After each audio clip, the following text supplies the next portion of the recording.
And now, stay tuned for the program that is rated tops in popularity for a longer period of time than any other West Coast program in radio history. The Signal Oil program, The Whistler.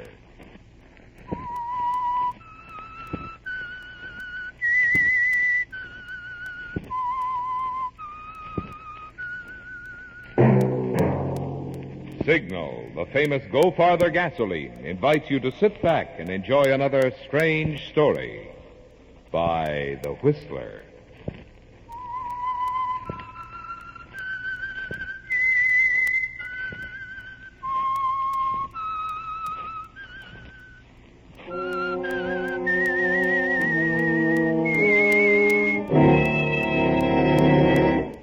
I am the Whistler.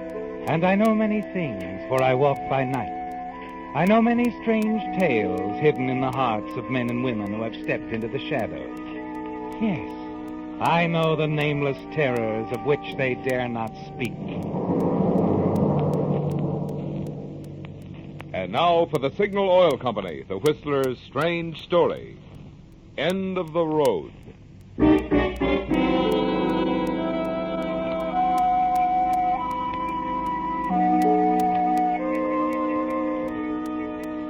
It was night on Fountain Avenue in Hollywood, but the darkness was pierced with shafts of light from police car spotlights, and there was a crowd pushing forward, babbling excitedly, turning the usually quiet residential section into a bedlam.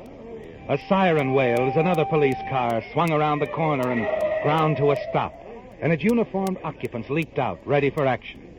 And it was about that time that Doris Chandler pushed her way to the front of the crowd. Pardon me, please. Close enough to hear the conversation of the officers, intent on the small white bungalow now bathed in the searchlights. It's Jaeger. It was then, wasn't it, Doris, Jaeger? that you heard the name Sure. of the criminal they'd trapped inside? As an officer explained to one who had just arrived. It's Jaeger, Mac. Steve Jaeger. The cop killer? Right. We got a telephone tip on him about half an hour ago. You're sure he's inside, huh? The boys in the first squad car got a look at him through the window. They put in the alarm when he started throwing slugs. Armed, huh? This won't be easy. We'll wait him out and then try tear gas. You got the loudspeaker ready, Dave? All set. Go ahead. Attention, Jaeger. Steve Jaeger. This is a warning. Come out on the front porch. Throw your gun away. You haven't a chance. The house and the entire block are surrounded. Jaeger, this is a final warning. Come out and throw your gun away. We'll give you 1 minute. 1 minute, Jaeger, to decide.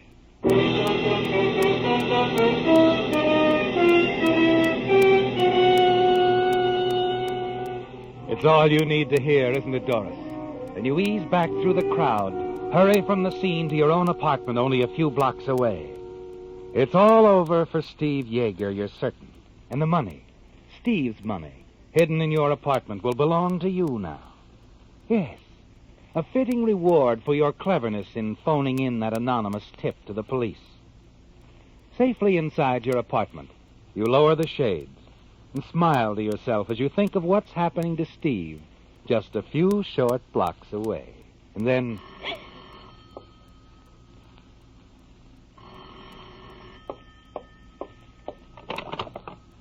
Yes? Hi, sis. It's me, Charlie. Oh, Charlie. Glad you called. Just wanted to make sure my little sister's okay. Why wouldn't I be? Haven't you heard? It's on the radio, Steve Jaeger. Steve? What about him? Oh, it's all right. Nothing to worry about. Only I didn't even know the guy was in town. They got him trapped in a house someplace, the cops. Steve Jaeger? Trapped? Uh-huh. Good thing he didn't get in touch with you in any way, Doris. You'd have been implicated. He, didn't contact you when he hit town? Of course not.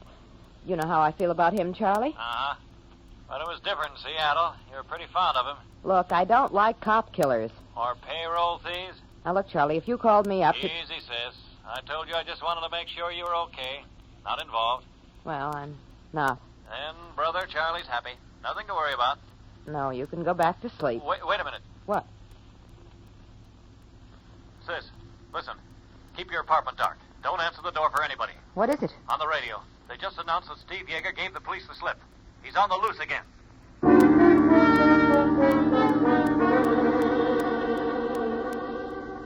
Your hand trembles as you hang up the phone, Doris. Your brother Charlie's warning seems unreal, doesn't it? Like something from a terrible nightmare. Steve Jaeger, the man you double-crossed, told the police about, has escaped. And you know that he'll head straight to you. Yes, Doris. You lied when you told your brother you hadn't seen or heard from Steve Jaeger, didn't you? Because every bit of the more than $50,000 he got from that payroll job he pulled in Seattle is in your apartment at this very moment. Because Steve thought it would be safe with you. You look out past the drawn window shades. The street outside appears quiet and empty. Then your heart seems to stop dead still. The kitchen. Someone there. And you recall that you left the back door unlocked. Doris? Miss Chandler, are you home, dear? Oh, Mrs. Fabian. Yes, dear. I just had to come over, see if you'd heard. Goodness, there's been some shooting by the police, right in our neighborhood. Shooting? They killed someone? Oh, I don't think so, dear. It's a criminal. They said on the radio he gave the police the slip. A killer. He shot an officer in Seattle a few months ago. I see. It's on the radio. Don't you want to turn it on, dear? No. I've got to go out. My brother called. He isn't well. I've got to go over there. Oh, you're not going out, dear, alone. I'm not afraid. I'll take the car. I just won't sleep until I see that Charles is all right. Oh, of course, but do be careful, child. Goodness, a killer walking the streets. You get on home, Mrs. Fabian. Keep the house locked. Oh, don't worry, I will. Good night, dear. Good night.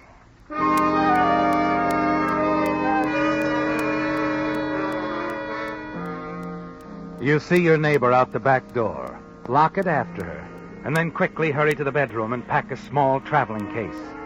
And the last thing before closing the bag, you take the money Steve left, put it in the bag with your clothing. A moment later, you slip quietly out the back door, hurry to the garage, and lift the door. Hello, Doris. Baby. Steve. I've been waiting for you. Didn't think you'd want to go anyplace without me.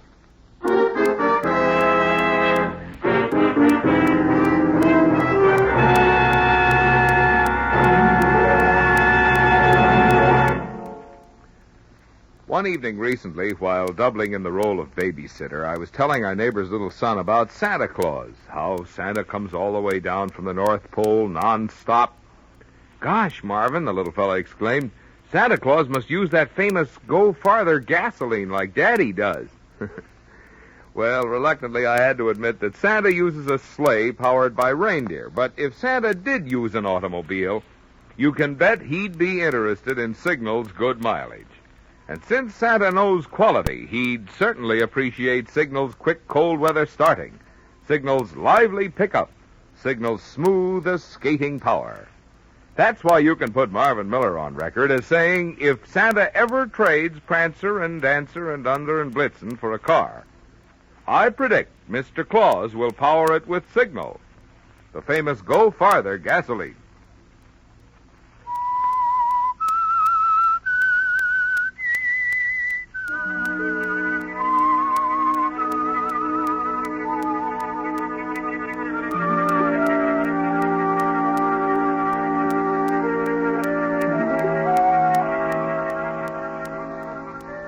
It was a terrible moment, wasn't it, Doris?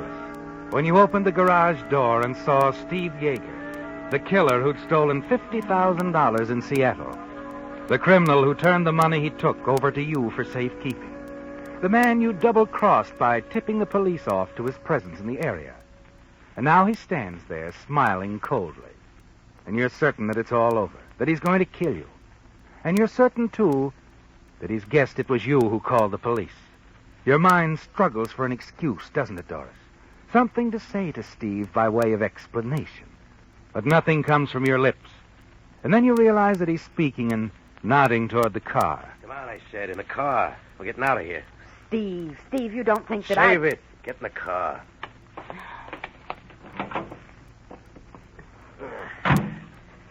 You got the keys? Right here. Go ahead, start it.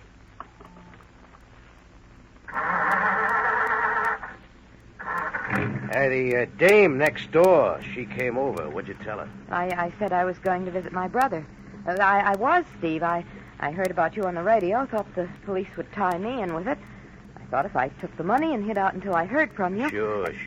It's the truth, Steve. Here. See, I have the money here in this bag. Let's have a look. That part adds up, Doris. Nice of you to keep it for me. Steve, you've got to believe me. Maybe I will, Doris. Maybe I will. Right now, just keep quiet and drive. Go out Sunset towards Beverly Hills. Sure, Steve. Don't worry. I'll help you. I know you will, baby. I know you will.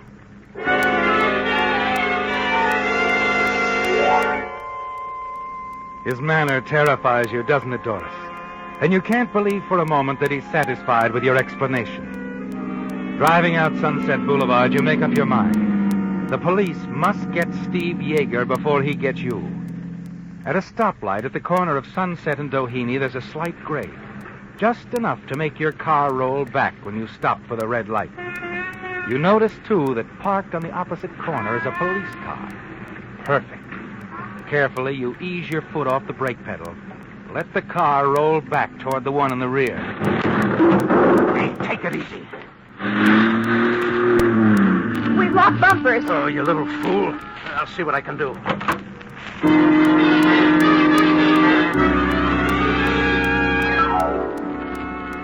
It's a tense few moments, isn't it, Doris? Steve back trying to free the two cars. You wondering if you can reach the police, or if you dare call out to them. And then you notice that one of them has started across the street to see what's wrong. Hey there! He calls out suddenly as Steve gets back in your car. Hastily, Steve shoves you aside, slips behind the steering wheel himself. Steve, an officer, he's yelling at us. We're not waiting for him. Shut up, will you? We're getting out of here now. Hey! Stop!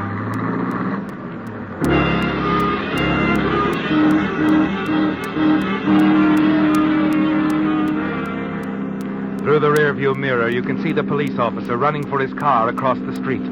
He's going to make a chase out of it. And a glance at Steve Jaeger tells you that he isn't going to quit easily, doesn't it, Doris? The cars race along Sunset at terrifying speeds, their tires screeching. You beg Steve to stop, to give up.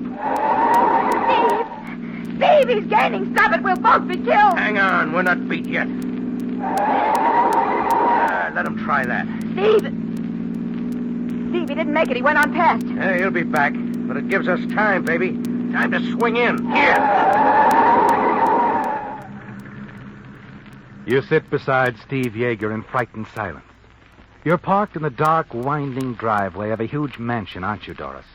With Steve taking a chance that the police car will miss you and race on past. And then, a moment later... Yeah, there he goes. I told you, baby. We're not through.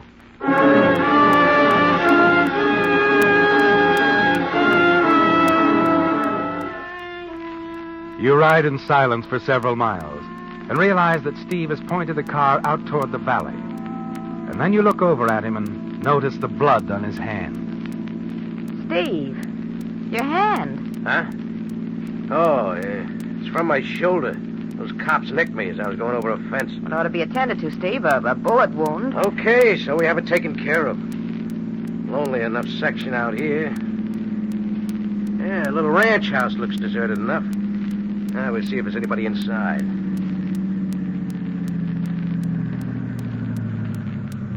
Oh, yeah? There's a light. Yeah. Come on, up on the porch.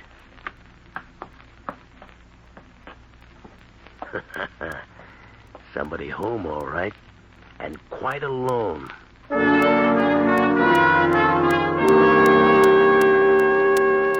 Steve is pleased, isn't he, Doris? You move up beside him until you can see through the window. There's a young man sitting at a desk inside. He's puffing slowly on a pipe, staring at the typewriter before him. All right, baby. You know what to say. He's coming. Oh, good evening. Hello. Our car is stalled out front. May we use your telephone? Oh, why, of course. Come in. Come in. Thanks. Hey, now, look here, old man. What do you... Shut the door, baby. What do you think of your... Oh, a gun. Yeah, one that says you're going to be a good boy. Definitely. A good boy. Look, if it's money you want... It isn't. Oh, thank heavens for that. You alone? Alone? Yes, quite alone. That's fine. Do as I say and you won't get hurt. Doris, draw the blinds. Go on. All right. Where's the phone? It's right behind you on the table. Got an extension? In a little place like this? That's absurd. Yeah, I guess it is at that. I'll sit right here where I can keep my eye on that phone. You stay away from it, even if it rings, understand? Perfectly. Good. I suppose you get some hot water and something that'll do for bandages. Bandages? Oh, a third member of the party, hmm? Perhaps lying mortally wounded in the car outside. Yes, I see. You don't see. Get moving.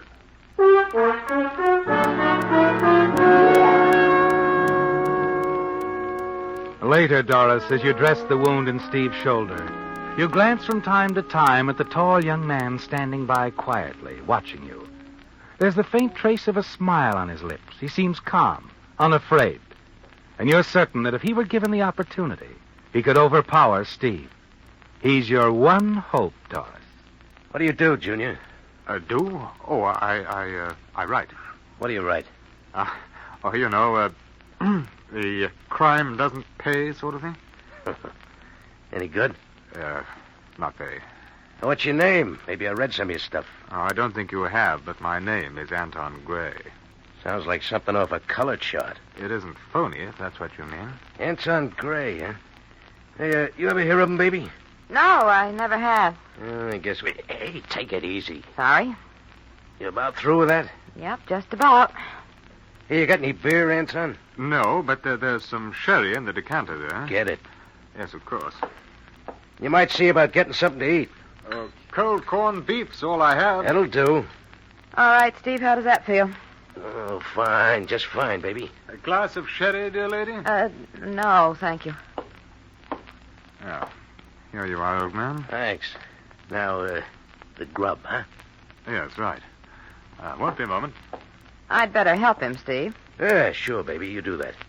But leave the kitchen door open, huh? Steve, you don't think that Just leave the door open. Can I, help? No, I can manage. It's a rather interesting chap, dear friend. My friend? Isn't he? I never saw him before in my life. Oh, I'm sorry. I just naturally assumed... He jumped into my car, forced me to drive away. I see. Bread's in the box there. Do you mind? Anton. Yes? He's badly wounded. Weak. So? We could overpower him. It'd be easy if you... Oh, forget it. What? Don't let this cool, calm exterior fool you. I'm not a very brave man, really. You're afraid of him. Hey, we haven't got all night, baby. Hurry it up. Okay, Steve. And you're not afraid of him, huh? Neither of us has to be. He has a gun. That automatically makes me a coward. Listen to me. If I can draw his attention, you could slip up behind. Sorry, I am not the type. What are you two yakking about in there? Let's get going with the grub. Hey, mustard or mayonnaise, old man?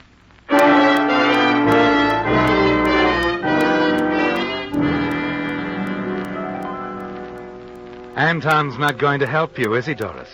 And your one last chance of getting away from Steve has vanished. But later in the living room, a surprising thing happens. Anton casually wanders over to a table near the front window, picks up a cigarette, and then slowly starts to edge toward the fireplace. And suddenly you realize what he's going for, the poker lying on the hearth. Quickly, you dig into your purse for a pack of cigarettes and offer one to Steve. Thanks, baby. As you extend your cigarette lighter, you see Anton pick up the poker, start to raise it over his head. In 3 short steps, he can reach Steve, can't he, Doris? You hold your breath, but Anton doesn't move. And then Steve leans back in his chair. blows a cloud of smoke toward the ceiling. Anton, Yes? got any coffee? Coffee. Yes. Hop to it. Yes, of course.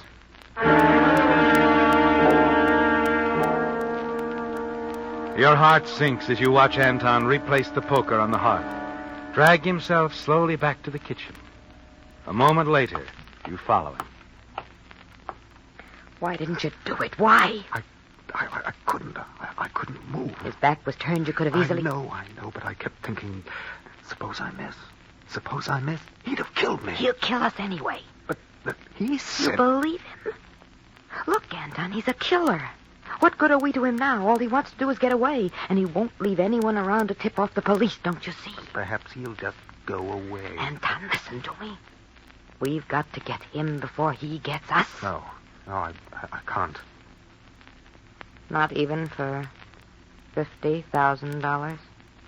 What? He's got $50,000 on him, I know. If you were to knock him out, we could have the money. Share it. $50,000. Yes, $50,000. the two of us. Anton, we'd share it. No one would ever know.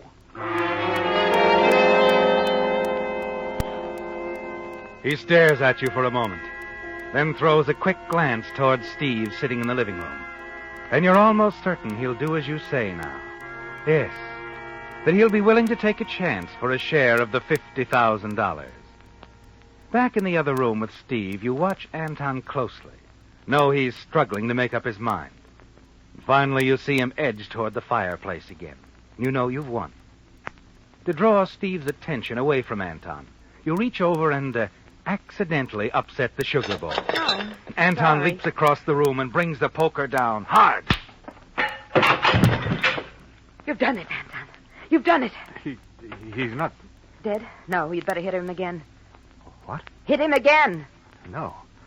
I'm going to call the police. The police? No, you've got to kill him. He'd tell them about the money. Money?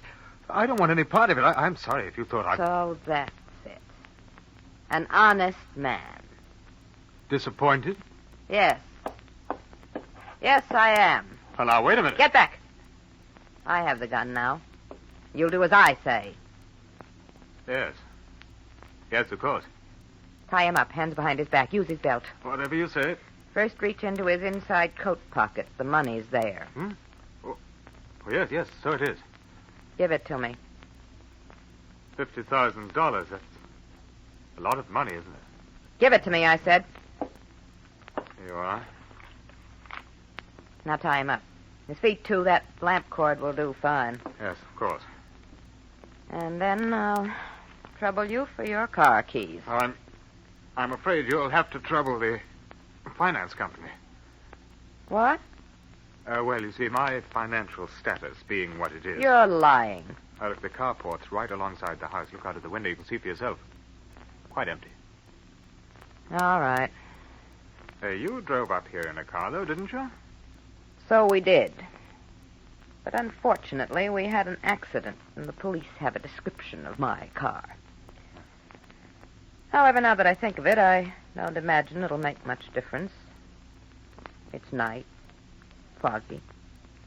And if I do get stopped, I can always tell them that Steve kidnapped me, forced me to help him make his getaway.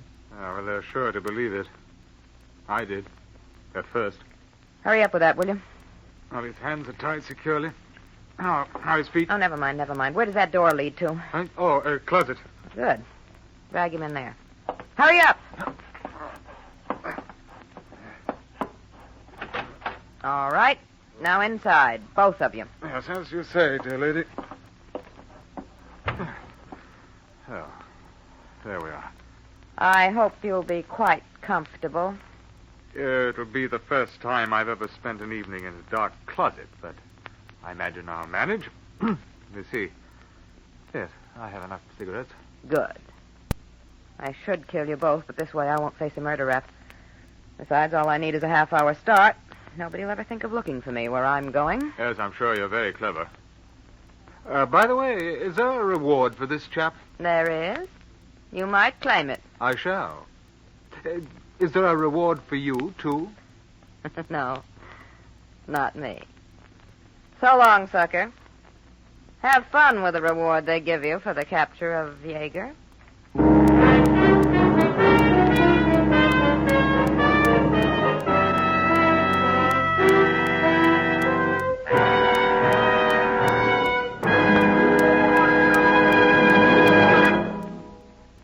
Want to make a bet? I'll bet that one of your most faithful friends has been completely left off your Christmas list. Your car. Christmas, you know, is really a swell excuse to give the faithful chariot some of those things it's been needing.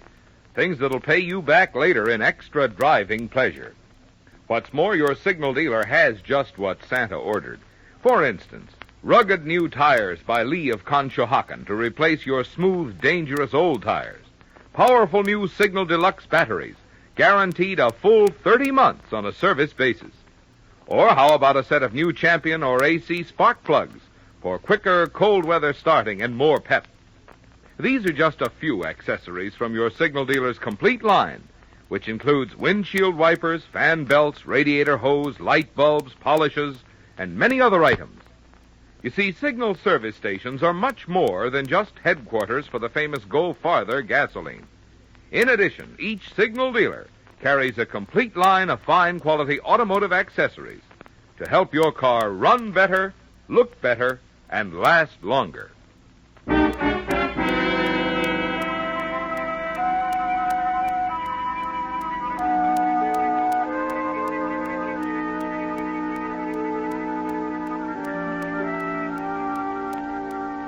The fog that had settled over the Los Angeles area during the night had lifted now, and the morning sun was shining as Lieutenant Avery of the Los Angeles Police stepped out of the hospital room and walked down the quiet corridor. As he reached the elevator, a young man, a member of the local press, came forward to meet him. Okay, Lieutenant. She must be pretty important for you to come all the way down here. Who is she? Doris Chandler. Chandler? Mm-hmm. The woman Steve Jaeger kidnapped last night? Hey, what goes? She was involved in a traffic accident, only she wasn't kidnapped. Was she hurt bad? She'll be around here for some time, the doc says. But she'll recover in time to stand trial as Jaeger's accomplishment. She had the $50,000 he stole with her in the car. Well, how did you stop her? We didn't. A truck smashed into the rear end of her car on Rosita Boulevard. It was a bad fog. Truck driver said he didn't see her in time to avoid the crash. No taillight on her car. No taillight, huh? That's his story. That checks all right. According to a report turned in by squad car officers, the Chandler woman's car was involved in a minor accident earlier last night. Witnesses said she deliberately backed into another car at Doheny and Sunset. That's when her taillight was smashed.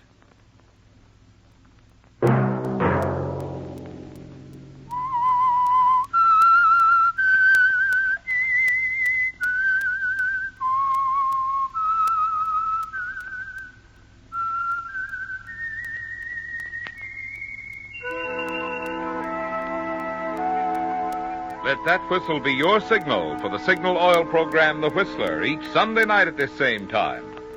Signal Oil Company has asked me to remind you, during this busy pre-holiday season, it's especially important to drive at sensible speeds, be courteous, and obey traffic regulations, so that some avoidable accident doesn't mar your Merry Christmas. Featured in tonight's story were Bill Foreman as the Whistler, Alice Reinhart, Jack Moyles, Ben Wright, Norma Varden, Herbert Litton, and Bob Bruce. The Whistler was produced and directed by George W. Allen, with story by Steve Hampton, music by Wilbur Hatch, and was transmitted overseas by the Armed Forces Radio Service. The Whistler is entirely fictional, and all characters portrayed on The Whistler are also fictional. Any similarity of names or resemblance to persons living or dead is purely coincidental. Remember to tune in at this same time next Sunday when the Signal Oil Company will bring you another strange story by The Whistler. Marvin Miller speaking for the Signal Oil Company. Stay tuned now for our Miss Brooks starring Eve Arden, which follows immediately over most of these stations. This is the CBS Radio Network.